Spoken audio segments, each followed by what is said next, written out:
Hi guys! Gusto nga pala namin i-introduce sa inyo ang aming new small cafe na matatagpuan lamang sa 98 East Santos, Concepcion 1, Marikina.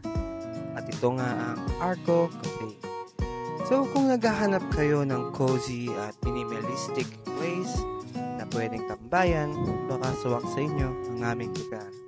Meron din kaming sariling CR at air-conditioned ang place lalo na ngayong tag-init.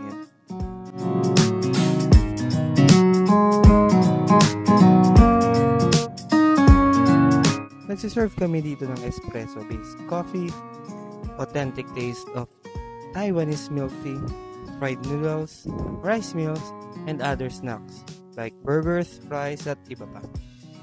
Ang Arco Cafe ay malapit sa Concepcion Market sa may McDo na katapat ng Jollibee.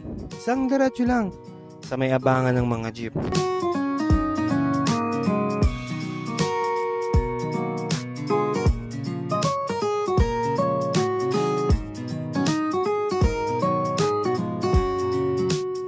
Ito na, yun na yan. Arco Cafe.